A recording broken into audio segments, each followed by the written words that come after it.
Hello everyone and welcome to It Goes Off. It's ticket off time where we tackle some of the major issues going on around the INET NBL competition, and back in the chair is Grantley Bernard. Grantley, big week in the NBL, the Perth Wildcats. Did you see their game against the Adelaide 36ers last Friday? Over 12,000 people in a spectacular venue.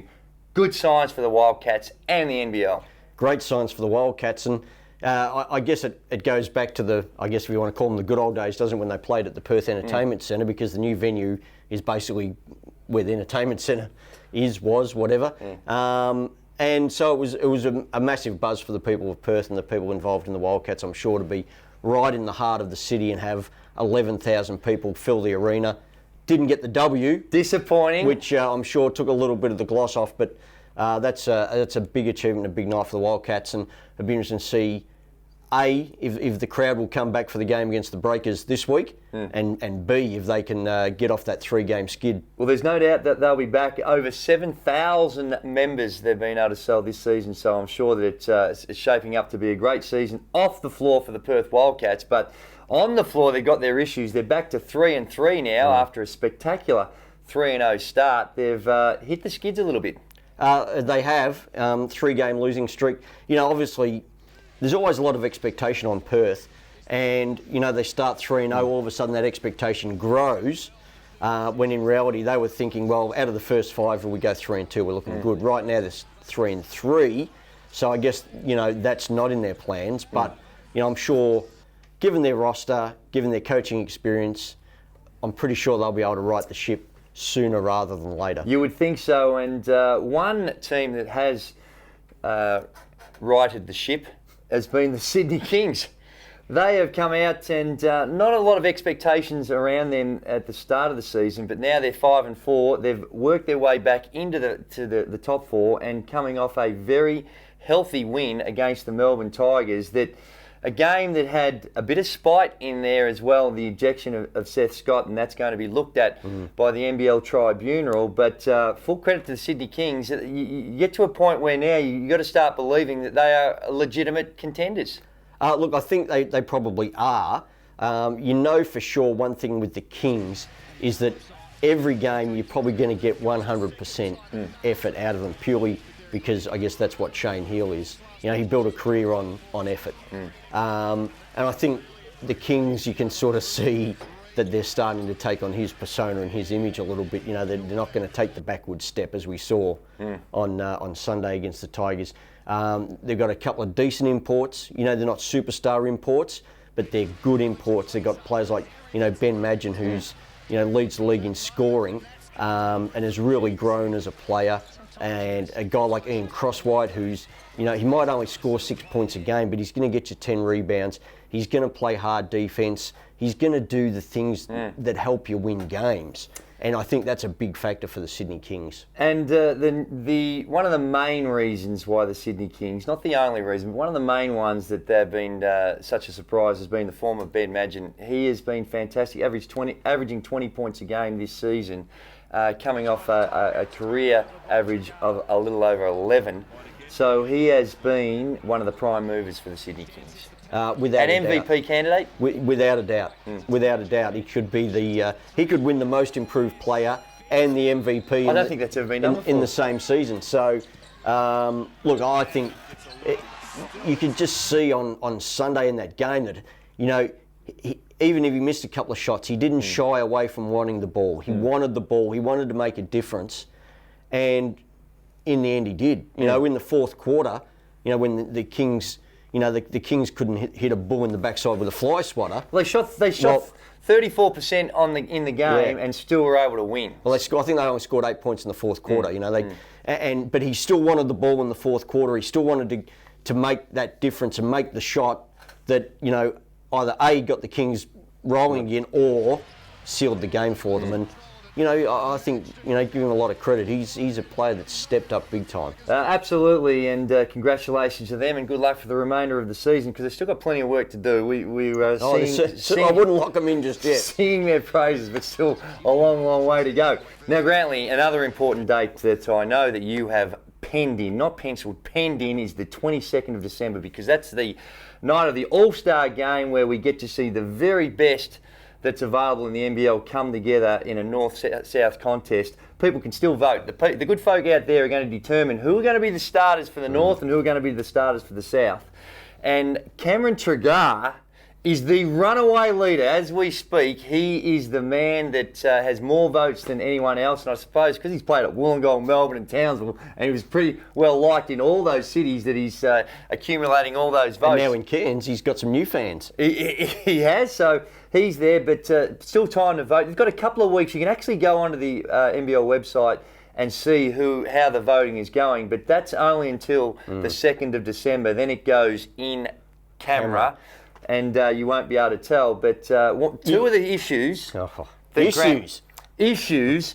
We mentioned it last week, and there hasn't been a whole lot of movement, but people out there... Ben Madgen, as we speak, is not going to be starting. No. That is a disgrace. What is wrong with the judgment of you people out there? Get out there and have a good hard look at your voting, because he should be in there. Without question. Absolutely no doubt. And I think the other one that probably everyone now wants to know about is Johnny Flynn. He's made a bit of a charge. It's a late... I don't think Johnny's going to charge hard enough, but I would think that when it comes to the discretionary selections, that Johnny will probably find a spot on the bench. What have you made of Johnny so far? I think it's been good. His shooting hasn't been great. He's 4 of 17 in game one, 4 of 15 in his second game, but you just see the class of the man. And don't forget, he hasn't played for a couple of years. Although he's been on an NBA roster, his court time was very limited, so it's going to take him a little while to find his touch, but you can see the class of the man. But there's still time.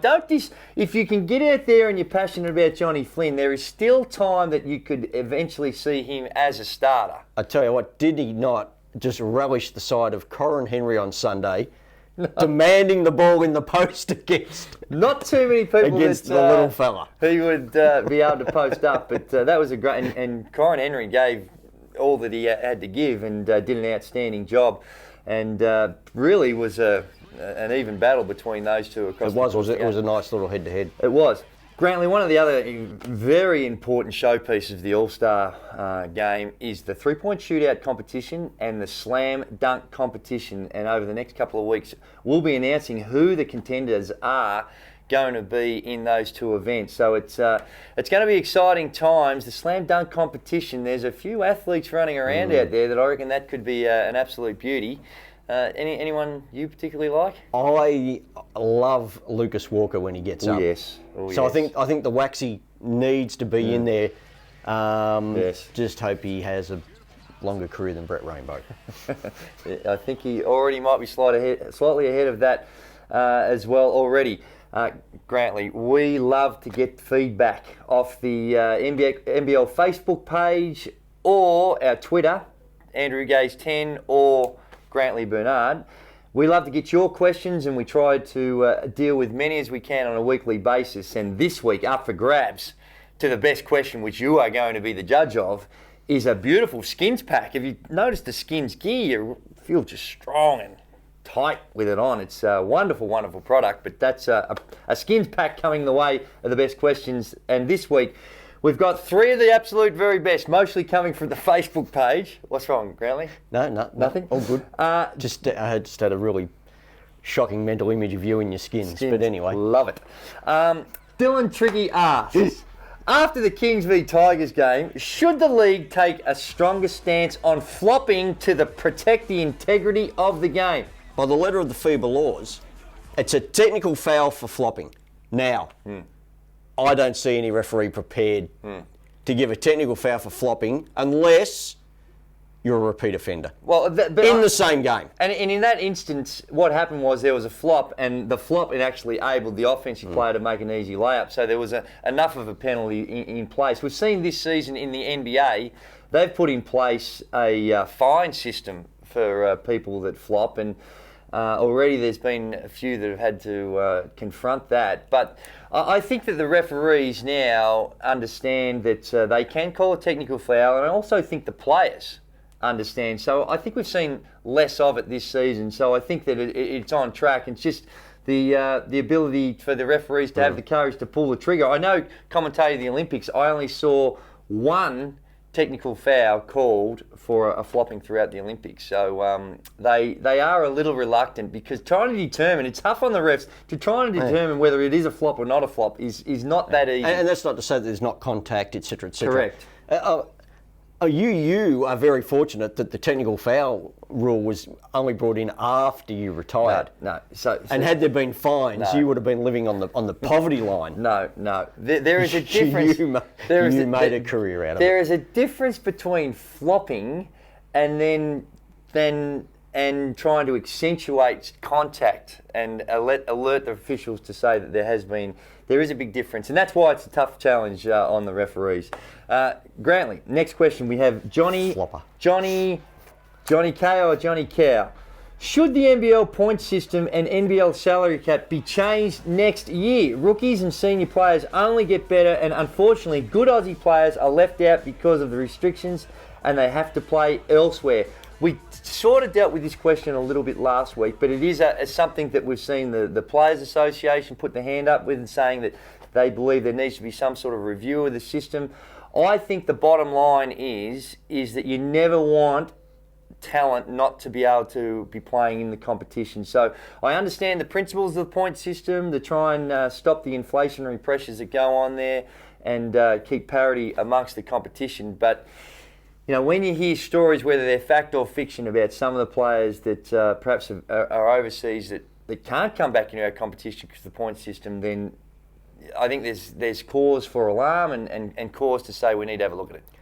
Look, I think obviously the NBL Commission constantly reviews their rules, including the salary cap and the point system. I think the point system came in at a time when the league probably felt it was very hard to police the salary cap. Correct. And they knew that teams were rorting the salary cap, didn't quite have the power to go where they wanted to go with that. So the points system was one way of helping police the salary cap. And that was fair enough. I think it's a good idea, and it does. But you know what? The biggest problem for players getting games in NBL teams, there's only 8 teams, which means there's only really 80 jobs.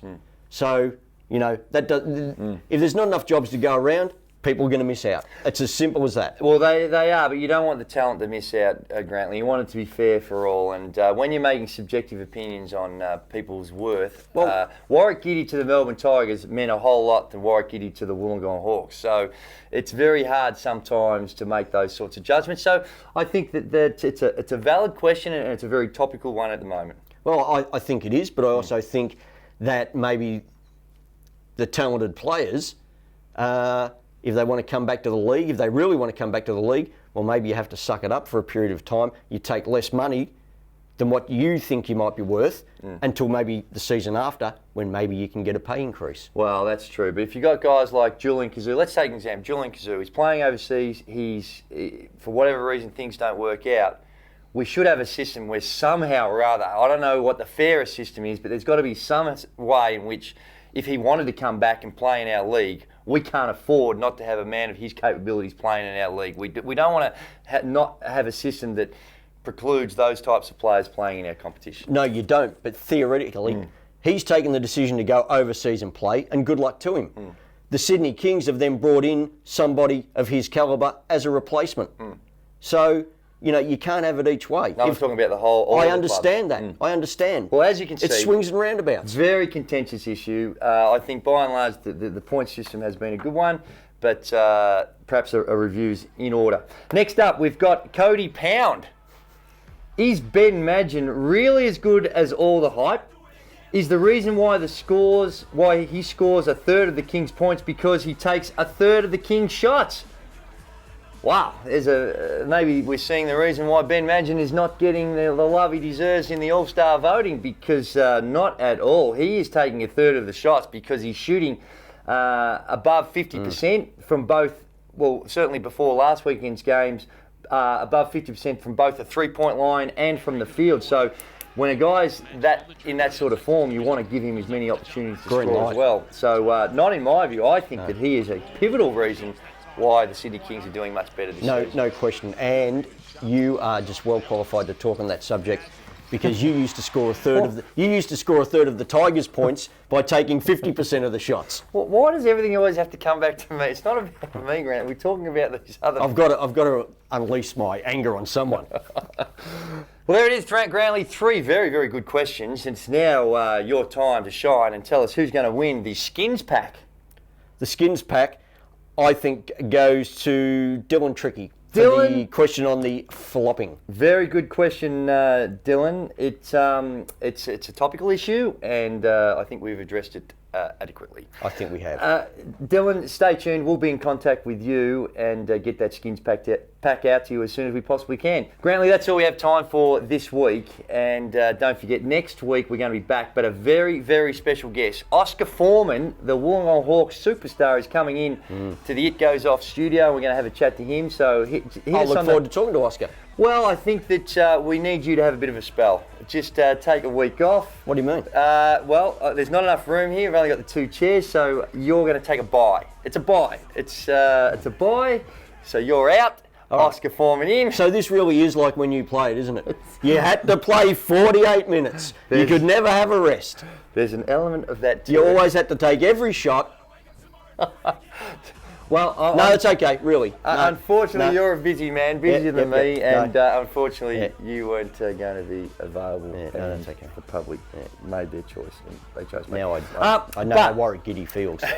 But he'll be coming in, so tune in next week. But we, as we do every week, must say thanks to those that supports us and the NBL. And it all starts off with the naming rights sponsor of the NBL, and it is, of course, iNet. Connect better. 10 and 1. Spalding and Fa. And Virgin Australia. And don't forget to check out all the latest scores, stats, news and information. Head on to nbl.com.au and follow the action on 1 and also on Sundays on Channel 10, 2 p.m. tip-off most weeks. Fantastic coverage they're providing. And NBL TV, what a revelation that has been. It's just a delight to Hoop fans out there. Any time of the week, any stage, click on, get to see the games. Brilliant stuff. And you can also follow the NBL players on their Twitter pages and, of course, Facebook. Terrific work by you, Grantley. Looking forward to seeing you in the preview and review show and not the ticket off section next week on the #1 podcast in the universe for the iNet NBL. Chin up, Grantley. The name of the program, it's called It Goes Off. It's all right, mate.